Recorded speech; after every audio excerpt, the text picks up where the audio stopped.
سلام برای همه. English class صنف انگلیسی. Lesson 5 درس پنجم. Everyday English words. کلمات روزمره انگلیسی.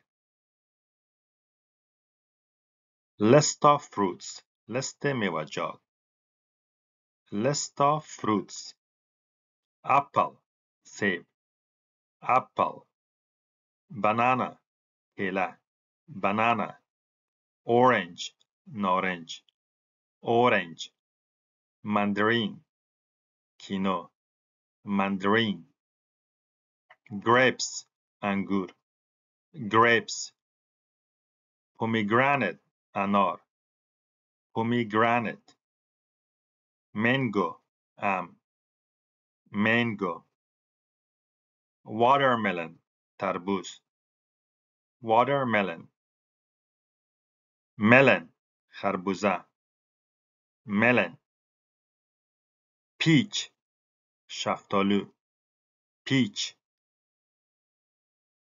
List of vegetables. لست سبزیجات. Carrot. زردک. Carrot. Potato. کچالو.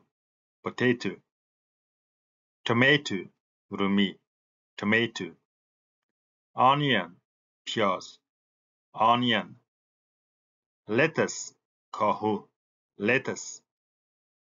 Cucumber. بادرنگ. Cucumber. Pepper. مرچ. Pepper. Spinach. پالک. Spinach. Garlic. سیر. Garlic. Pumpkin. کدو. Pumpkin. Kitchen items. لوازم آشپزخانه. Spoon. قاشق. Spoon. Fork. چنگال. Fork. Knife. چاقو. Knife. Plate. بشقاب. Plate. Glass. گیلاس. Glass. Trash can. سطل زباله. Trash can. Teapot. چایبر. Teapot. Refrigerator. یخچال. Refrigerator. Blender. مخلوط کن. Blender. Pressure cooker. دیگ بخار. Pressure cooker.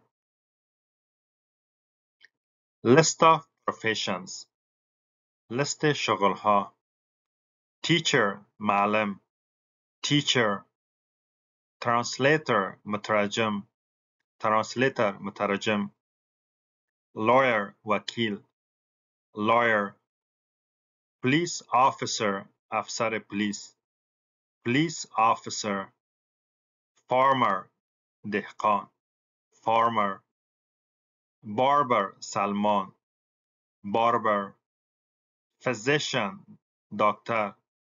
Physician. Dentist. دکتر دندان. Dentist. Mechanic. مکانیک و یا مستری. Mechanic. Tailor. خیاط. Tailor. Short sentences. جملات کوتاه.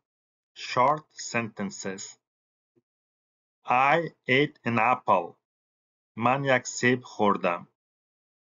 I ate an apple. Do you like spinach? آیا شما پالک را خوش دارید؟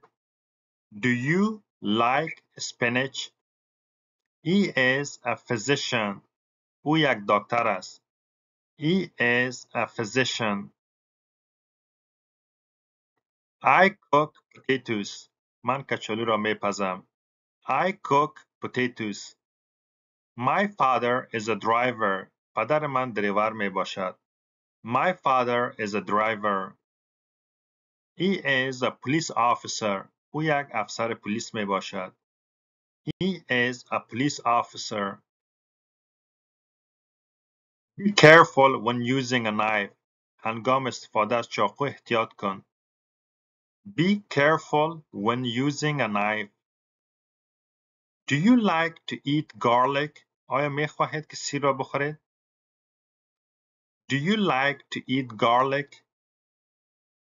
The spoon is clean.